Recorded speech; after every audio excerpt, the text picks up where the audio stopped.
every group comes into the store. There's not one famous musician, except for Elvis Presley, who never walked into the store. We had to deliver stuff to him at the Waldorf once. He needed a bunch of things, but I guess he was very shy.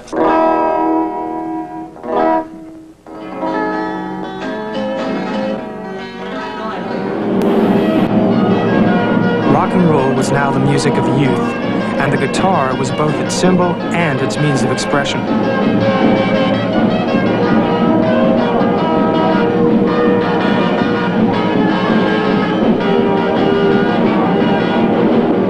While it was America that set this guitar revolution in motion, it was England at the beginning of the 60s that turned it into a phenomenon. Love, love me do. You know I love you. I'll always be true. So please, love me do. Whoa, love the Beatles put together some of the Elvis Presley idea with the idea of groups like the Shadows, the guitar group, and just as with Elvis, the iconography became so incredibly potent. The Beatles meant so much to everybody that then everybody had to have guitars. I liked the guitar because, you know, it was just, basically, it was a cool instrument. I mean, everybody in my neighborhood got guitars when the Beatles came out, and so, you know, I followed suit. But then after that, I mean, I found it was a pretty nice way of expressing yourself after I got into the players that I decided to listen to.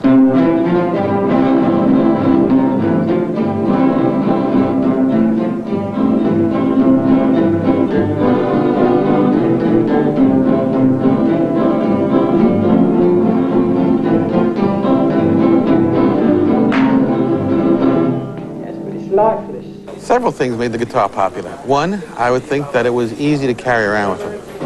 Two, with the amplification, made a lot of noise. People liked a lot of noise. Three, they saw all these famous musicians making so much money playing the guitar while they didn't see it playing the saxophone or the trumpet, because the big bands were really gone by then.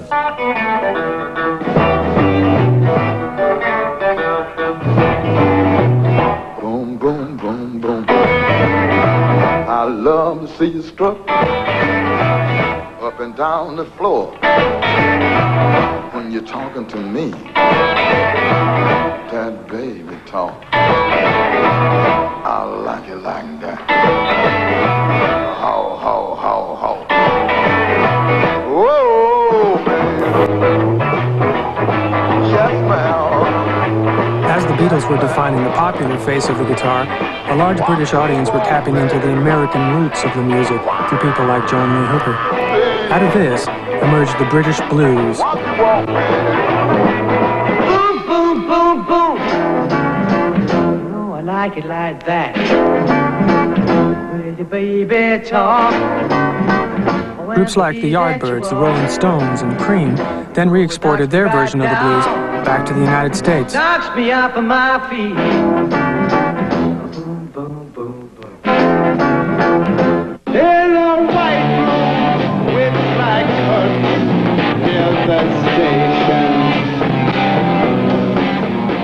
All of the bands then were just doing that. They were trying to recreate, you know, the American blues thing, but I think the difference between us and them was that we wanted to make our own statement.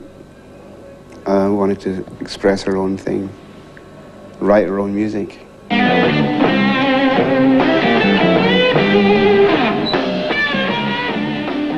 In fact, it worked because then the Americans heard that and they were interested in that. And I remember playing with Muddy Waters and with Otis Spann, and they were playing our versions of their tunes. So, you know, it worked, I guess.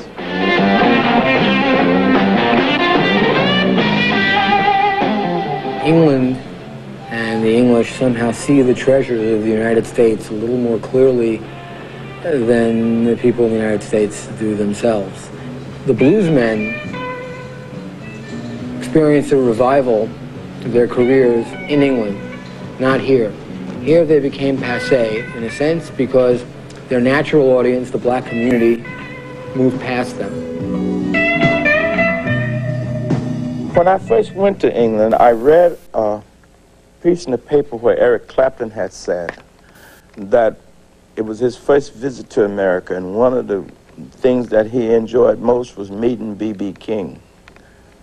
That was a great thing for me, because a lot of the people that knew he was a superstar, and been listening to him, you know, they came out to see me, to see what was he talking about. So that was a great big lift for me.